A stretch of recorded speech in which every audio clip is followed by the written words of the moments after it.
রাঙামাটির বাজারে আসতে শুরু করেছে গ্রীষ্মের সুস্বাদু ফল লিচু।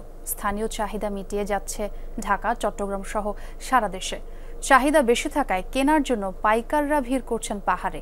এবার লিচুর ফলন তুলনামূলক কম, আকারেও ছোট, তারপরও ভালো দাম পাচ্ছেন বাগানীরা। পাহাড়ে উৎপাদিত লিচুর চাহিদা দেশ জুড়ে।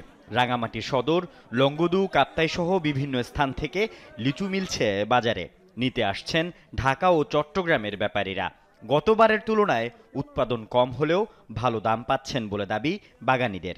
লিচু অন্যান্য বছরের তুলনায় এবছর 110-20, এর আগে তো 80 টাকা, 70 টাকা, 60 টাকা বিক্রি হয়েছে। এবছর মোটামুটি লাভজনক। 70-70 লিচু হয়েছে। মোটামুটি আগের চেয়ে এবছরে দাম অনেকটা বেশি পেয়েছে, ডবল পেয়েছে।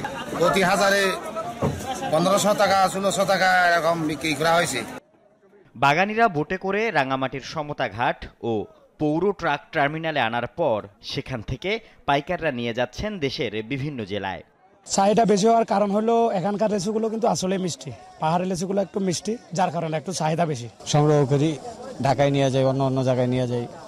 আছে চাহিদা মোটামুটি ভালোই। ফেনী দিই, নিমসা দিই, তারপরে কারণ বাজার দিই, এই মিরপুর দিই। এই মৌসুমে শুধুমাত্র রাঙামাটি জেলাতেই এবছর 12,000 টন লিচু উৎপাদন এবং অন্তত 3,60,00,000 টাকার ব্যবসা হবে বলে আশা কৃষি বিভাগের। স্থানীয় জাত যেগুলো বাজারে পাওয়া যাচ্ছে সেগুলো কিন্তু এখন ম্যাচিউর হয় নাই। সাধারণত চাষিরা ভালো দাম পাওয়ার আশায় আগাম এই লিচুগুলি ভেঙে নিয়ে আসতেছে। লিচুর যে বিয়ারিং ছিল, এবার কিন্তু লিচুর বিয়ারিং কত বছরের তুলনায় কিছুটা কম বলে মনে হচ্ছে। রাঙামাটিতে এবার 1900 হেক্টর জমিতে লিচুর চাষ হয়েছে। প্রতি হেক্টরে উৎপাদন লক্ষ্যমাত্রা 8.5 টন করে। আল আমিন শিকদার, যমুনা নিউজ।